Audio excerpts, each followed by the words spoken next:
E vou trazer uma breve notícia de Emmanuel, que se questiona por que trazer mais um livro sobre Paulo? Já existem tantas biografias, já existem tantos relatos da vida de Paulo, e ele fala, não é apenas mais uma biografia romanceada. Nosso trabalho é, como eu falei no vídeo passado, recordar a luta e um dos testemunhos mais ásperos de um coração extraordinário que se levanta das lutas humanas para nos mostrar como seguir o Cristo. Então, Emmanuel diz que a intenção dele é trazer o ministério de Paulo, trazer o seu ministério. Para quê? Para nos inspirarmos a buscar o nosso ministério. E ele faz essa pergunta: o que é o ministério? É a sua missão. E ele faz a pergunta: mas quem está no mundo sem uma missão? Por quê? Porque nós podemos estar insciente no mundo, fora da consciência de qual é a nossa missão. E nós podemos reclamar: mas Paulo recebeu a sua missão diretamente do mestre de uma forma muito clara.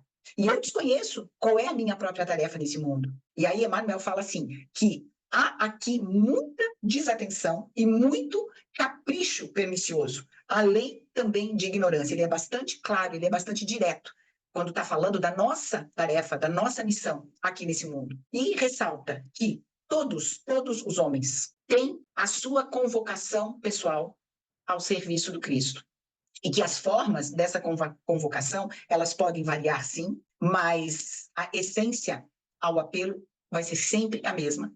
E o convite vai chegar até nós, às vezes de forma bastante sutil, para nós estarmos atentos a esse convite. E a maioria resiste a esse chamado, a cumprir a sua tarefa. Ele ressalta que entre Paulo e Jesus havia um abismo enorme, que Paulo soube transpor em alguns decênios, alguns par de anos. Paulo conseguiu transpor esse abismo com o auxílio de Estevão. Não haveria Paulo sem Estevão. O próprio Jesus, para fazer a sua missão, a sua tarefa, convidou 12 amigos, nos dando essa lição de que sem cooperação não pode haver amor. E o amor é o que nos equilibra neste universo. É o amor que equilibra o universo. E este amor é Deus. E então ficamos com essa primeira reflexão da nossa tarefa, da nossa missão, do nosso ministério, dos convites que chegam até nós, da cooperação, da necessária cooperação entre nós. E hoje mesmo eu estava ouvindo uma palestra, e eu vou deixar o link dessa palestra aqui, do Trigueirinho, que ele fala: o que viemos fazer no mundo? Viemos aqui para comprar casa, para comprar carro, para amealhar fortunas, para comer, para casar, para ter filhos. O que viemos fazer nesse mundo? E aí ele nos faz refletir sobre a nossa posição aqui, nesse momento. Estamos, então, em Corinto, o ano era de 34 depois de Cristo, reinado de Júlio César. Corinto era a capital da província de Acaia, um centro importante, efervescente, era o encontro do Oriente com o Ocidente, aquele núcleo de convergência, grandes proprietários, grandes fortunas, mas também era reconhecida como uma cidade de grande libertinagem pela maioria dos seus habitantes. Os romanos, à época, se entregavam ao luxo do prazer, e somado a isso, ainda existia, naquela época, crimes hediondos, muitos crimes elucubrados à sombra. E, nessa efervescência toda, o procônsul, então, solicita apoio militar para que viessem mais soldados e recursos para que ele pudesse dar ordem à cidade. E os soldados, então, aportam em grandes galeras para começar a fazer o escrutínio, as devassas, e por ordem, aquela cidade, aquela região. Licínio Minúcio, um dos nossos personagens iniciais desse relato, era um desses chefes que chegara ao poder em Corinto através de intrigas, de traições. Já tinha estado a cidade anos antes, não tão poderoso, não tão rico, e tinha conseguido então voltar àquela cidade que ele gostava e queria ficar através desses conluios que fez, e tinha decidido aumentar a sua fortuna, porque queria, na sua aposentadoria, permanecer, se retirar dos arredores de Corinto e permanecer lá, mas queria, para viver tranquilamente, ser muito rico e muito mais poderoso. Então, assim, Licínio inicia um movimento de expropriação de terras, de propriedades, como pretexto de garantir a ordem pública. E assim ele escolhe numerosas famílias judaicas para expropriar, para retirar seus bens, famílias essas que foram vilipendiadas, para que ele pudesse engordar as suas burras. não é assim que falava à época? Foi com este ser que nós vamos encontrar Joquebed. Na verdade, Joquebed vai voluntariamente conversar com Licínio lá na frente. Joquebed é um velho ancião, um israelita, que estava indo pelas ruas para ir até o mercado, passa por um amontoado de tribunos oficiais e acaba não cumprimentando esses oficiais. Fica na dúvida se passa, se cumprimenta ou se não cumprimenta, acaba não cumprimentando. E é chamado, então, por esses tribunos, é humilhado, é esbofeteado, e ele, com essa humilhação, com essa dor, abaixa a cabeça, vai ao mercado, faz as suas compras.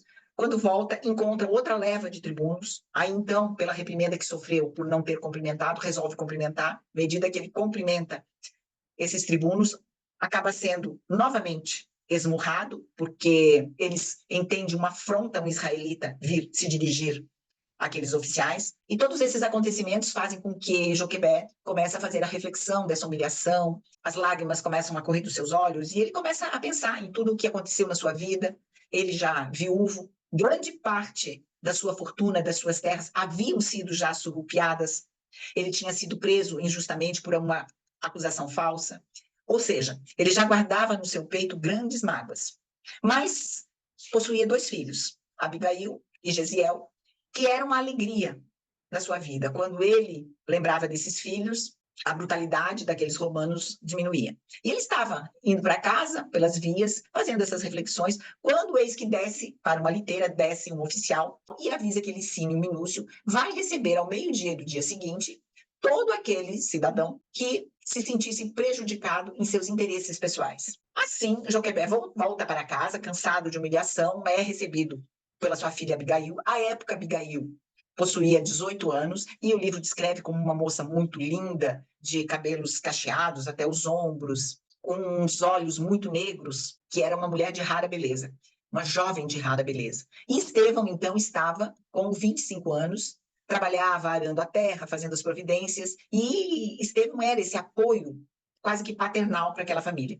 E Joquebed, então, pai de Abigail e Gesiel, chega em casa humilhado, abatido, e fala da intenção sua de reclamar, então, seus direitos junto a Licínio Munício, porque havia ele soltado aquele edito e ele iria lá reclamar os seus direitos. E os filhos ficam apavorados, tentam demovê-lo sem sucesso, e é o que ele faz. Ele vai no dia seguinte, faz as suas rogativas a Licínio, assim como muitos outros que estão lá, e à medida que o tempo vai passando e as pessoas vão indo embora, ele fica para o final e tem os seus pedidos todos negados. E além disso, além de ter os seus pedidos negados, aquelas últimas terras, o seu sítio, a sua chácara, é confiscada e ele recebe a ordem de desalojar-se do local em apenas 3 dias. Quando ele reclama dessa decisão e fala, vocês já me levaram tanto e agora vão me levar minhas últimas formas de ganhar o meu pão, Licínio ainda pede a seus guardas que lhe deem 10 chibatadas e ele é expulso do local. Joquebed, com muito ódio, com muito desejo de vingança, indo para casa,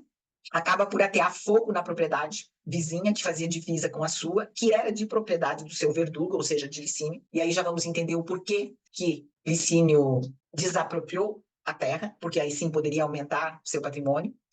E assim, após incendiar, colocar fogo, atear fogo nas propriedades de Licínio, volta para casa e aguarda o seu filho Gesiel. Passa a tarde toda e o seu filho só aparece em casa à noite, volta com as mãos e os pés ainda chamuscados, machucados, porque estivera o dia todo lá, junto aos vizinhos, aos servos da propriedade vizinha, tentando apagar o fogo. Joquebed, então, com os filhos reunidos, conta como foi a sua audiência com Licínio e que ele teve seu pedido negado e que eles vão ter que deixar o local. Gesiel consola o pai.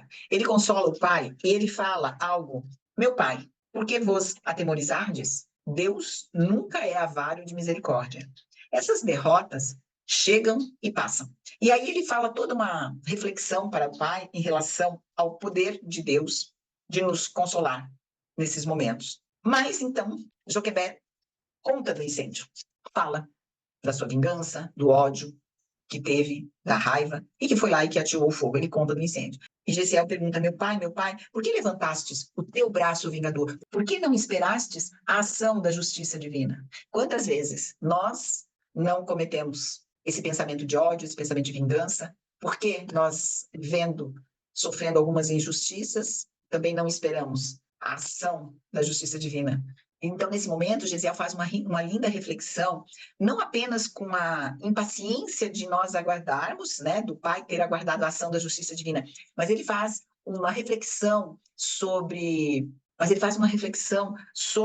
a terra, sobre o que foi feito pela ação do pai, daquele ancião, sobre aquela propriedade, das árvores, do solo, das aves, e ainda pela ação do pai, que causou nos 2 servos, 2 escravos de Licínio, que foram feridos de morte. Então, tudo isso acabaria acarretando sobre as costas do pai as consequências. E assim, os 3, com os corações oprimidos, pegam a palavra de Deus e abrem o Salmo 23, que ele fala, é o Salmo das horas difíceis, cuja a mãe deles sempre lia. O Senhor é meu pastor, nada me faltará. E assim termina o Salmo, a leitura do Salmo, e naquela mesma noite, eles recebem a visita dos soldados, e assim nós terminamos o nosso dia com a prisão dos 3 personagens, vítimas de humilhação, vítimas de injustiça, Joquebed, Gesiel e Abigail.